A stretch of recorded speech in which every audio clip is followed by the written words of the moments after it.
I'm Megan Waldrop, host of the Partners of Commercial Fisherman podcast, an extension of an online community for partners to connect and feel less alone. Our podcast invites fishermen, family, friends, and supporters of the industry to learn, laugh, vent, and hear stories about this incredibly unique way of life. What do you say? Let's dive in.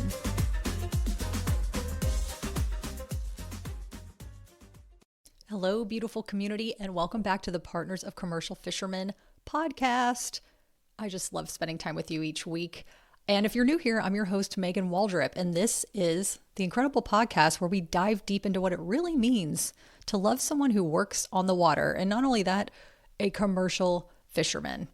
In a 3-part series over the next 3 weeks, I'll be highlighting interviews from the blog that showcase the voices of different partners of commercial fishermen in our community, each with their own unique experience, but all navigating the unique lifestyle that we all share. And today I'm bringing back a gem of a conversation that's been living in my head for years. And this story came from an interview I did back in 2020 with a then 19-year-old Emily Cunningham, a lobsterwoman and partner of a commercial fisherman from Swan's Island, Maine. The original title of this blog was called Emily Drops Knowledge Like She's 91. And I still stand by that.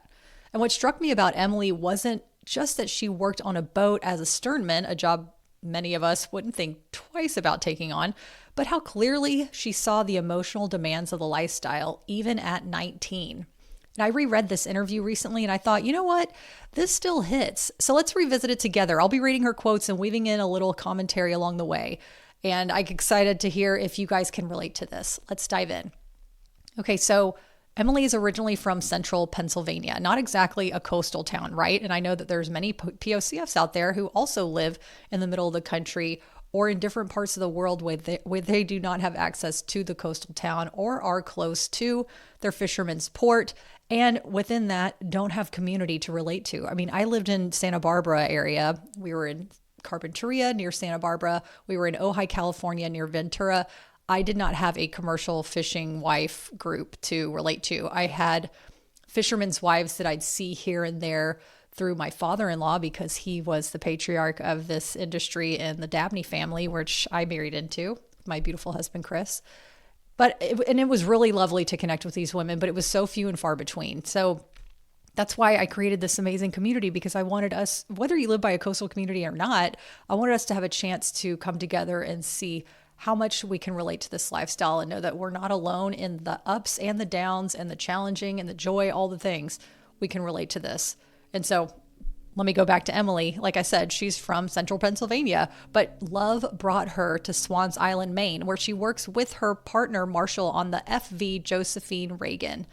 And they fish for North American lobster. And side note for people who aren't familiar, the North American lobster are the lobster with claws, and spiny lobster do not have claws. They have spines on their backs. I know that's not what it's called, but they have spines on their shells to keep predators at bay. And they also have spines on their antenna that can help, from my understanding, blind any kind of fish that are coming to try to get them, or any kind of sea life. So there are the North American lobster or true lobster with claws and spiny lobsters who do not have claws. Just wanted to make a little side note of that. And yes, Emily's on the back deck doing real work, like managing bait, banding lobsters, cleaning buoys, fixing traps, you name it. And here's what she had to say about the job. I do anything that makes our work on the water faster, easier, and safer. And if that doesn't sum up the true heart of a POCF, I don't know what does. Because we're constantly adapting, thinking ahead, filling in the gaps, whether we're on the boat or holding it back down on land. Y'all know what I'm talking about. But what really got me was this next part. This is a quote that made me stop in my tracks the first time I heard it, and it still got me years later. Emily says, after a long day of working on the boat together, my job as his sternman is done, but my job as a POCF has only just begun. I go home, I shower, I get cleaned up and looking nice, and then I spend the rest of the evening with my partner, serving him dinner, talking with him if he wishes, or just being present in silence with him if he prefers that instead. Y'all, she is 19, but somehow tapped into something so many of us learned the hard way, that being a POCF is more about just waiting and worrying. It's about showing up, creating space for your fishermen to exhale, especially after a brutal day on the water, and most importantly, not losing yourself but being that soft place to land for them, but for yourself. Number one, that's why I constantly talk about how our mental wellness is number one, because we are often, I don't know this phrase, carrying the load.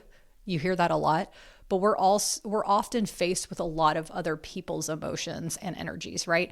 And so we need to make sure that we are staying regulated and that we're able to find joy and peace throughout this process, whether it's creating, making these meals, doing housework, raising the kids, running errands. What can we do in those little moments between walking here and there that's going to make us feel more joy? For example, before I start any kind of day at work, I light a candle. I have one on my desk.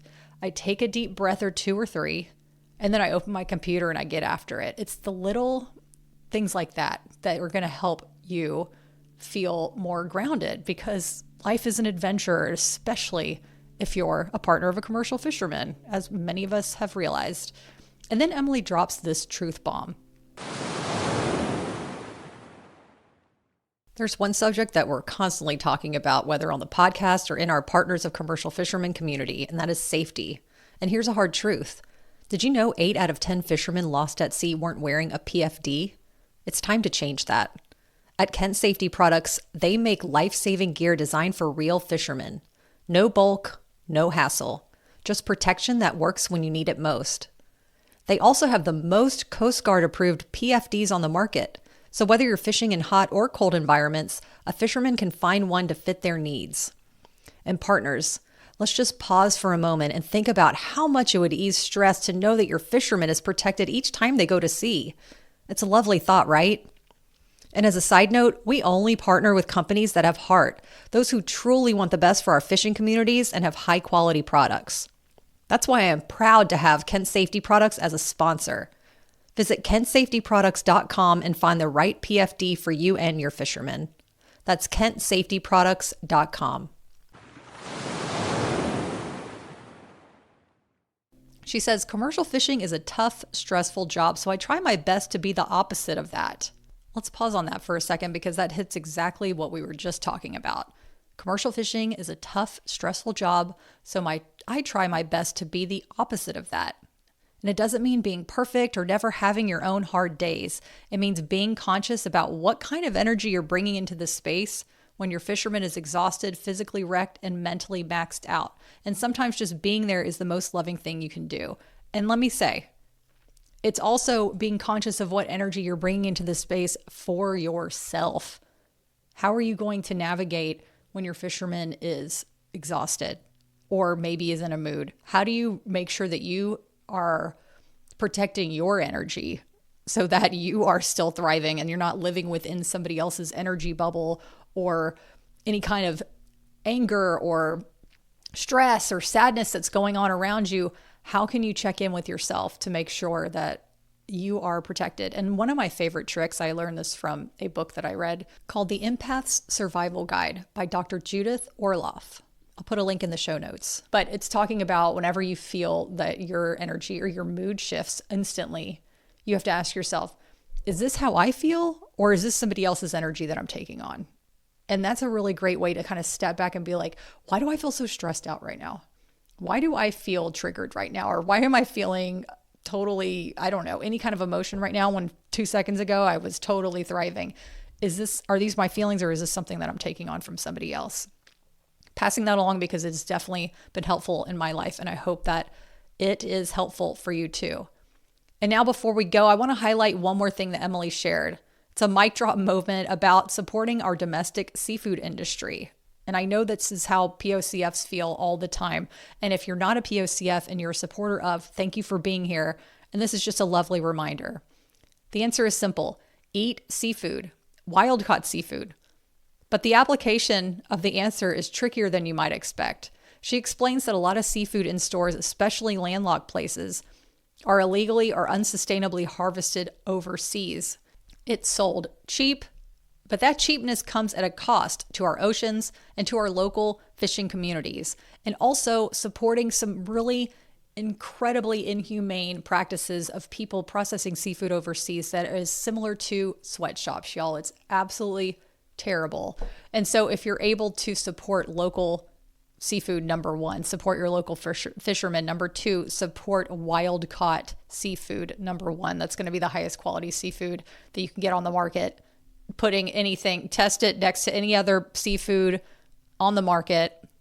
That is the wild caught. That is the way to go. So next time you're at a store eating out, Emily encourages us to, and we all encourage our communities to, look for American sourced seafood or any kind of seafood wherever you're from.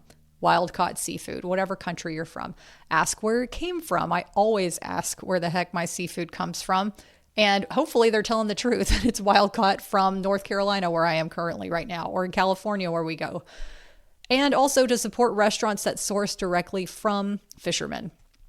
And I love this interview because I love that a teenager could see the bigger picture so clearly, because being a POCF isn't just about supporting our fishermen. It's about uplifting the whole community from coast to coast. But number one, it's about making sure that you are regulated, that you are feeling as supported as you possibly can feel. And that is why we're here. That's why we have this podcast weekly. That's why there's the blog. That's why we have our beautiful newsletter that goes out every week. And that's also number one why we have the private group chat, because you can hop on, talk to people who understand what you're going through and not have to explain yourself. You should see these chats blow up. When someone comes in the chat, it's like we've all been friends for years. There's no where you don't have to feel embarrassed. You don't have to feel shy. But if you want to go in the chat just to see what everybody's up to know that you're not alone, you don't even have to participate if you don't want to. You can just get so much out of just seeing how these people, our POCFs, interact with each other and gain so much incredible wisdom just from this, and really peace of mind, because that's what it's all about. How do we find our peace of mind? And I also want to say that Emily's conversations, I feel the way that she speaks about it is from a traditional role of a woman supporting a man. And there's nothing wrong with that. Okay. That's the other thing. If it feels good for you to operate in your relationship however you see fit, that is all that matters. It doesn't matter what anybody else says, because the most empowering thing you can do as a woman is do what feels right for you. I feel as women, as we've evolved, honestly, over the past centuries, from wearing corsets to now wearing pants, to voting, to getting our own credit cards. There was a period where women wanted to get the hell out of Dodge. They're like, listen, I don't need this man anymore because now I can provide my life for myself. But there was a shift in the attitude of, I'm going to do this on my own. And that's great. And then I feel like also within that, hell yes to that freedom. We absolutely deserve any kind of freedom that we want. And well, everybody does, but especially women, because we are so incredible and we are so resilient and adaptable and can create life and build beautiful lives with our partners and our family. Yet within that massive freedom that we were able to attain, I feel that there was a lot of polarity there. There was super traditional ways of thinking about relationships and being a woman. And then there was the total opposite of, we don't need any kind of support, man, blah, blah, blah, blah, blah. And there wasn't any, it was almost like you had to choose. Am I a feminist? And whatever that word means for you, that's the thing. I'm still trying to figure out what that word means for me. I feel feminine. I sometimes feel more masculine. I feel empowered in my womanness. And I have to say, one of the most empowering things about being a woman was choosing not to have children, because at one point I felt that I wasn't going to have the full female experience if I didn't have children. And I thought, no, being an empowered modern woman means making decisions that are right for you and your body. And what a privilege to be able to do so as well. I want to acknowledge that. So to wrap this up, I want to say that whether there's traditional roles in your relationship, which, by the way, I know fishing lends to that, we become more, I want to say, domesticated because our partners are gone, and we have to make sure that everything is held down at home. We have to make sure that that we have the food, the bills are taken care of, the house is taken care of, the kids are taken care of. We become more domestic, and they call it in the sailing world, it's blue jobs or pink jobs, and our jobs become more pink. And there's nothing wrong with that. To be honest with you, when I had to start cooking more with Chris, fishing all day when he was at the spiny lobster fishery, and he would go out for just day trips, maybe an overnight here and there. So I was cooking more than I ever had before. And I realized that I really enjoyed it. I really enjoyed that traditional cooking for my husband, having the home really lovely. And it reminded me of the family dinners that I'd have as a kid. And I love that. I loved being able to meet with him in that way. There's some people that are like, nope, they can figure it out. And I don't like to cook. And that's totally fine too. Whatever feels most supportive to you. So I want to highlight that because I feel that a lot of times women get, I don't know, maybe brushed aside if they want to embrace the traditional roles, or even brushed aside if they don't want to embrace the traditional roles. And my point is, it doesn't matter. It's whatever's good for you. You don't have to write some huge report at the end of the day saying how you feel what feminism means to you. You can just internalize it and figure it out on your own, like I am, or not. So I really appreciate that we can go off on these tangents because it really is important that we're able to share our thoughts and feelings. And I hope that it hit for you. And if this conversation particularly spoke to you, I would love to know your thoughts. You can email me at support@pocfpride.com or DM me on IG. DM me on IG, on Instagram, y'all. And if you would like to support this podcast, I would totally appreciate if you would leave a review, a 5-star review, and a little comment saying how much you appreciate this time together, because that's how we're going to be able to get this in front of more people who are our people, who are going to feel like they are less alone and are going to go on this freaking awesome journey with us. So thank you so much for being here and doing the work that you do. And I want to shout out Emily. Thanks so much for your wisdom that just keeps on giving. And with always, with love and POCF pride. Till next time, y'all. Thank you so much for listening. To support our community, I'd so appreciate it if you'd tap the subscribe button to this podcast or write a review. And if you're a POCF who wants to connect further, go to POCFpride.com for weekly blogs and to learn about opportunities to join our private communities. We'd love to have you.